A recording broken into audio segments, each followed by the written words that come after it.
Hello everyone and welcome back to another album review. And in this video I'm going to review K-12 by Melanie Martinez. It's finally that time.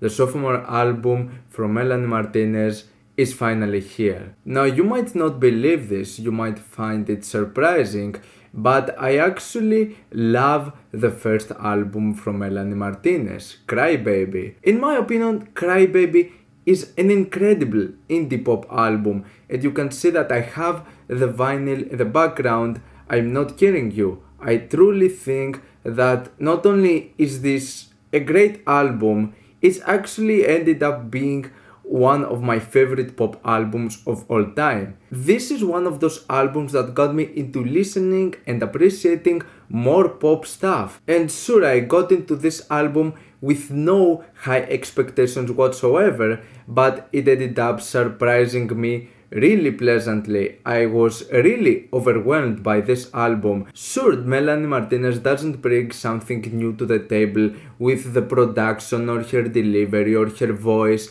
Instead, it goes to the same route with some of the other indie pop artists of the current sphere that have a bit of this more edgy and bad girl attitude, like Lana Del Rey and Halsey. But I don't know, it is that something with Crybaby that instantly clicked with me. I just like this whole vibe to the music. It's aesthetically pleasing, having this sort of carnival circus vibe in some of the occasions, or just sounds that could at times be a bit unsettling. The choruses, the melodies are quite catchy. There are so many memorable moments to this thing, and what's by far one of the things that makes this album stand out in the pop sphere is that we're talking about a concept album, something that you don't see regularly, especially in this genre. You don't usually see a pop concept album because pop albums tend to be inconsistent and just stick to some hits and have some other deeper cuts that could serve as filler,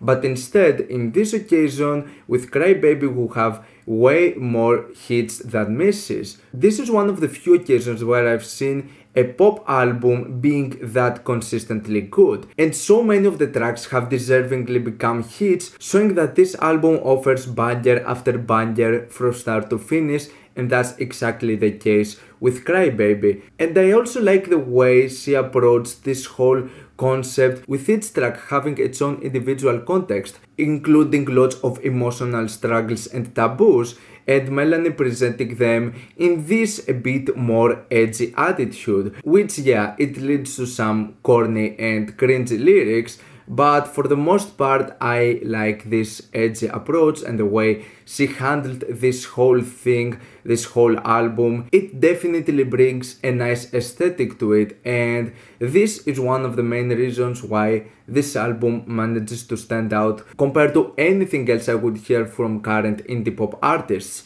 Now, a lot of people might disagree with me, since it's true that I've seen this album not having a really good criticism and reputation outside of the mainstream community. This album, for pop standards, it surely has a negative reputation, and I can see why. I'm not surprised that people do not like this album. For me, it's an incredible album. This album was released back in 2015, and after this point, the years would pass and we wouldn't see a new album from Melanie Martinez. And this made me worry if we would have to do about a one-hit wonder, meaning that she would just release this album and nothing else. But almost 1 year ago, she announced her new album, which was also going to be a concept album, and a movie dedicated to the album would also be included. However, the album and the movie got into a huge delay after some allegations of Melanie raping one of her friends, and I think that this situation has been settled now. I think that Melanie has been proven innocent and that all the allegations were fake. I'm not entirely sure of the conclusion of the situation, since I wasn't really giving that much of an attention to the whole drama, but anyways, the time has come, and since I really loved Crybaby, I was hyped for this album and I was highly anticipating it. This was definitely my most hyped pop album of this year. I was really hoping for this album to be good,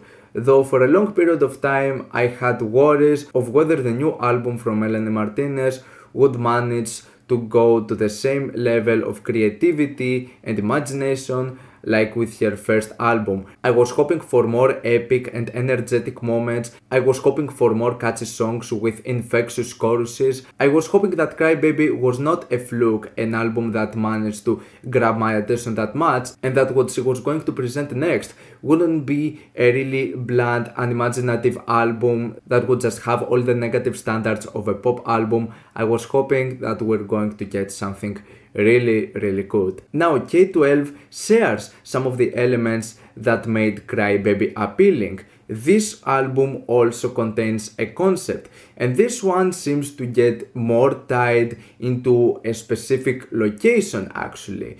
K-12 is based around a school, and once again we have each track going into a different context, having to do with lots of emotional struggles and lots of taboos that mostly contain the area of school. The album on its part accurately presents some of the issues and some of the struggles on everyday life and on school life, dealing with issues like bullying, friendship, teenage love, teenage angst, and lots of other things.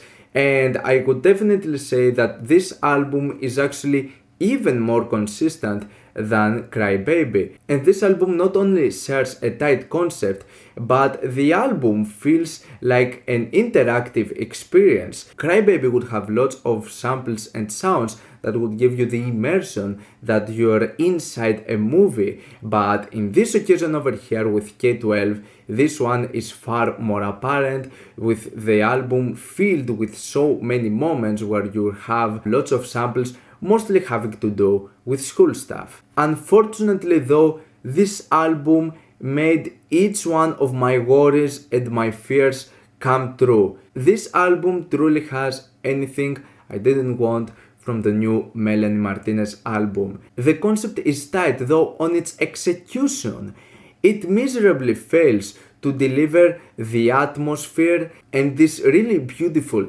catchy and intriguing approach of Crybaby. What we have here is an extremely bland, extremely flat, extremely lifeless album from Melanie Martinez. Remember Crybaby having all of those epic moments to it, having so many catchy choruses, having some incredible and passionate instrumentation behind it. All of those elements are missing on K-12. Really bland, generic, average instrumentals.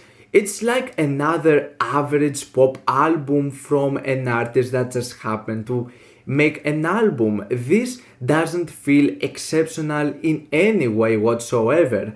Like just with the beginning, when the album starts with Wheels on the Bus, I was immediately disappointed with the sound of this thing. It's just so chill, but it sounds so basic. And in any way does the album manage to pick up in any occasion, like having something more energetic, something more powerful to it. All of the intensity, the catchiness, the emotions, they're all gone. The only moments that truly grab my attention and I really love their hooks is with the tracks Drama Club and Strawberry Shortcake. I think that those two are quite solid tracks. They're quite chill, but they present something really nice and memorable to them. Though I think they could have been done better if there was more energy to them, if there was more of an oomph to them. This album lacks of oomph. And yeah, the album for the most part is basic and generic. If it wasn't for two tracks that have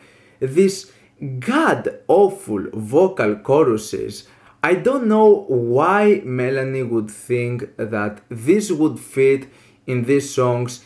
It adds nothing, instead it just makes the tracks sound worse. I don't know why Melanie wouldn't just decide to sing with her casual voice, because these low-pitched vocals on the choruses come out of nowhere and they just feel really awkward and out of place. And I'm talking about the tracks Lunchbox Friends, by far my least favorite track out of the album, and then it's Orange Juice, which in my opinion Orange Juice has one of the better choruses out of the album, but it's ruined by these god awful low pitched vocals.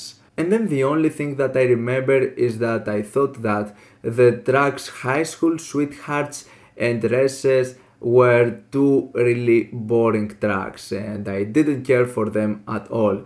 The rest of this thing, there is not something to say about them. Like, there is not something to pick about the tracks, something exceptional to them or something that really managed to grab my attention. I get the feeling that she made this album in order for every single track to feel as a hit, considering that each one of the tracks is actually in the movie. However, instead of having each one of these tracks sound like a hit, each one of them is the same flat and boring result.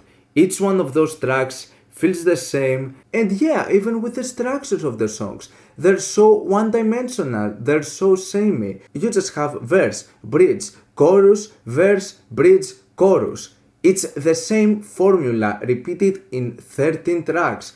And it's not to say that what Melanie presented on Crybaby in terms of structure was something really that revolutionary. It still had your standard basic structure, but at least this album was memorable, was creative. This one lacks of any sort of creativity.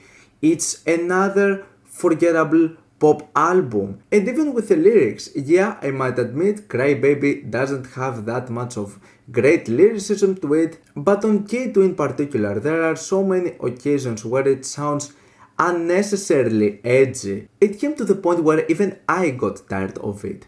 And yeah, it was mostly because for the most of the part it felt unnecessary. This was a major disappointment. Unfortunately, this album had everything I was worried that a sophomore album from Melanie Martinez could potentially have. And it's sad that I was right. She tried to push a nice concept, but anything else in its execution just resulted in another basic, generic, unimaginative, flat pop album, far inferior compared to Crybaby, and at this point I'm not anticipating for another great album that is going to be up to par with what she did with her debut. Because with K-12, Melanie Martinez sounds like another indie pop artist I don't care of. This album has its moments, but it's average at best. I'm going to give K-12 a 5 out of 10. What's your opinion on this album? Like it, dislike it, why, and what do you want me to review next time? Let me know down in the comments. Leave a like if you enjoyed the video, subscribe for more content like this. Thank you for watching, and I'll see you all in the next video. Goodbye.